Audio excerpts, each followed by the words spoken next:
Hello dear students, आप सभी का स्वागत है आपके अपने यूट्यूब चैनल मैथ विनर्स पर। तो जैसा कि आज आप देख पा रहे हैं बोर्ड पर, हम पढ़ने वाले हैं क्लास 10th की मैथ। और इसमें हम जो आज प्रश्नावली करेंगे वह है प्रश्नावली 9.1। तो सबसे पहले जानेंगे प्रश्नावली 9.1 का वेस क्या है, और उसके बाद में आप बोर्ड पर देख पा रहे हैं हम प्रश्नों को हल करेंगे। तो सबसे पहले जान लेते हैं बेस। और बेस में आपको कितनी बातें जानना है? केवल और केवल दो बात जानना है। पहली जानना है उन्नयन कोण क्या होता है, और दूसरी जानना है अवनमन कोण क्या होता है।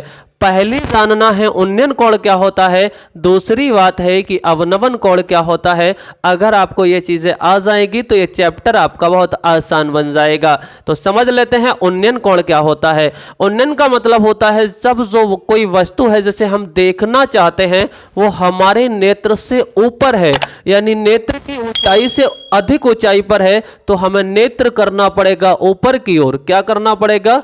ऊपर की ओर। तो जो हमारी जो नेत्र रेखा है तथा जो ऊपर की ओर इस तरह से हमें देखना पड़ेगा। तो जो नेत्र रेखा यानी क्षैतिज रेखा, और दूसरी हो जाएगी ऊपर देखने के लिए हम जो आंख से एक रेखा बनाते हैं वो कहलाएगी दृष्टि रेखा। तो क्षैतिज रेखा तथा दृष्टि रेखा के बीच बना कोण क्या कहलाता है? उन्नयन कोण। जैसे मान लीजिए हमारा नेत्र है और ये हमारी वस्तु रखी गई है।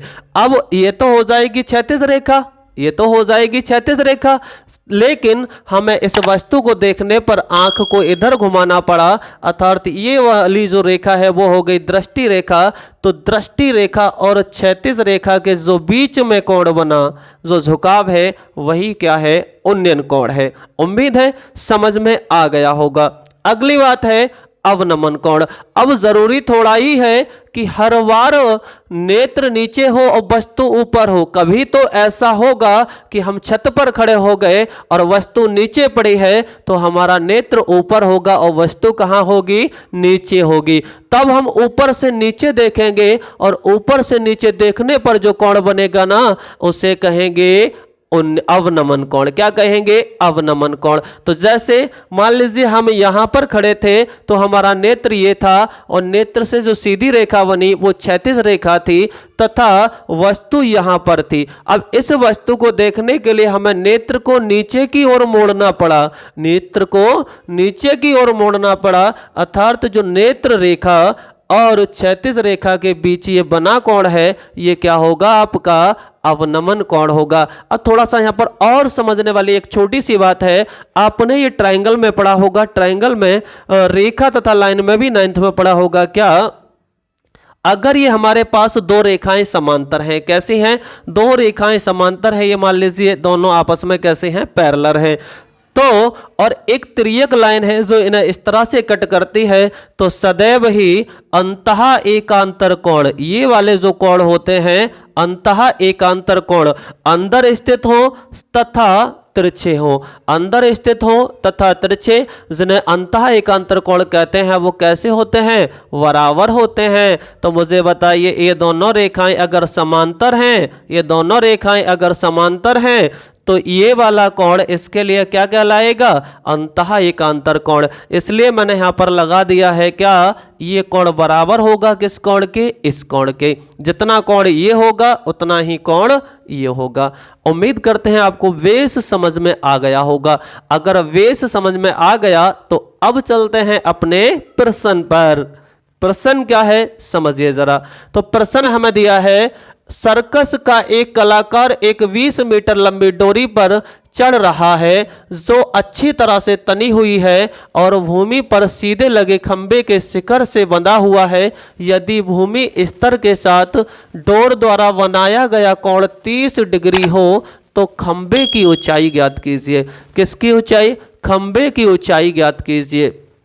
आसान सवाल है। यहां पर थोड़ा सा हम यूज करेंगे ट्रिग्नोमेट्री रेशियो का। अगर ट्रिग्नोमेट्री रेशियो की जो वैल्यूज हैं आपको नहीं याद हैं तो मेरे चैनल पर एक वीडियो पहले से पड़ी हुई है जो त्रिकोणमिति अनुपातों के ऊपर है, मैंने आपको आसानी से याद कराए हैं, तो उस वीडियो को आप देख सकते हैं। जब तक आपको वो याद नहीं होंगे तब तक यहाँ पर आप सवाल नहीं बना पाएंगे। तो सबसे पहले उसे देख लीजिए। हालांकि वो वीडियो आपको इसके कमेंट बॉक्स में मैं पिन कर दूंगा, वहां भी उसका लिंक मिल जाएगा।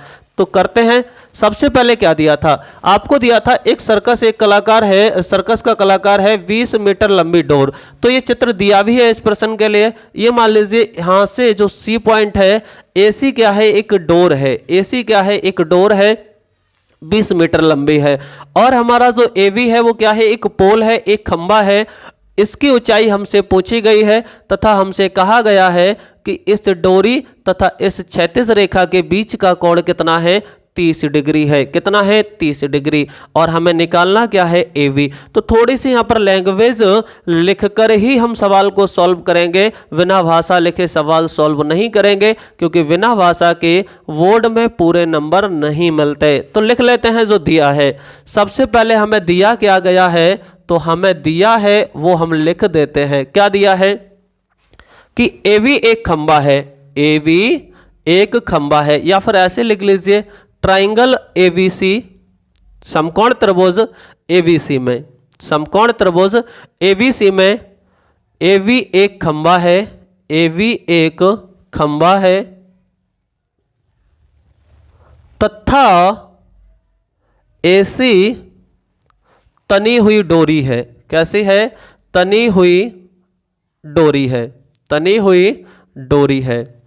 और क्या है, तो और आपको दिया है कि AC बराबर है 20 मीटर। कितना है, AC बराबर है 20 मीटर, AC बराबर है 20 मीटर।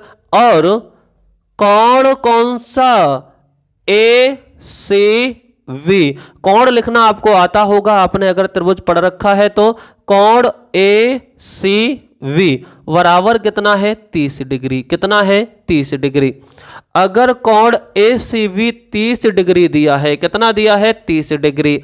अब ध्यान से देखिए, हमें चाहिए क्या, हमसे पूछा गया है, हमसे पूछा है खंबे की ऊंचाई, हमसे पूछा है खंबे की ऊंचाई, और हमें दिया क्या क्या गया है। सबसे बड़ी जो समस्या बच्चों को होती है वो मैं इसी सवाल में आपको समझा देता हूं। बच्चे ये ज्ञात नहीं कर पाते कि दिया क्या है और हमें निकालना क्या है। तो जो दिया है और जो निकालना है उसका कोई रिलेशन बनेगा क्या, समझिए। हमें दिया है AC, हमें निकालना है AV। अब मुझे बताओ, कोई भी आपके पास ऐसा त्रिकोणमितीय अनुपात है जो दी हुई भुजा और जो ज्ञात करनी है उसके बीच का रिलेशन बताए, तो आप कहेंगे ये कहलाएगी क्या, जो AC है, अगर ये समकोण त्रिभुज है, इसके सामने 90 के सामने वाली भुजा क्या कहलाएगी, बड़ी भुजा कर्ण। और जो हमें निकालना है वो क्या कहलाएगी, कोण के सामने वाली भुजा अर्थात लंब। तो कोई ऐसा त्रिकोणमितीय रिलेशन बताइए जो लंब और कर्ण में रिलेशन बताए। तो लंब और कर्ण में रिलेशन कौन बताता है, तो आप कहेंगे लंब और कर्ण में रिलेशन बताता है साइन थीटा। कौन बताता है, साइन थीटा। तो साइन लगा दीजिए, क्या लगा दीजिए, साइन। तो यहां से मैं कहना चाहूं तो त्रिभुज कौन से वाले में, त्रिभुज ABC में, त्रिभुज ABC में, समकोण त्रिभुज ABC में क्या कह सकता हूं कि साइन 30 बराबर होगा लंब वटे कर्ण। लंब है AB वटे कर्ण कितना है, AC। कितना है, AC। अब जो दिया है वो मान रख दीजिए, तो साइन 30 का मान हो जाएगा 1/2 बराबर AB कितना है, तो AB आपको दिया नहीं है, AB ही हमें फाइंड करना है। AC कितना है, 20 मीटर। कितना है, 20 मीटर। तो ये क्रॉस मल्टीप्लाई होकर 20 ऊपर आ जाएगा, तो AB मुझे बताइए कितना आ जाएगा। आप कहेंगे 20 मीटर अपॉन कितना है, 2। तो ये 2 से काटेंगे तो 2 धाई 10 हो जाएगा, अर्थात AB हमारे पास कितना आ जाएगा, 10 मीटर आ जाएगा। कितना आ जाएगा, 10 मीटर आ जाएगा। उम्मीद है ये प्रश्न आपको समझ में आया है। नहीं आया तो एक बार वीडियो को पुनः देख लीजिए, आपको ये प्रश्न आसानी से समझ में आ जाएगा।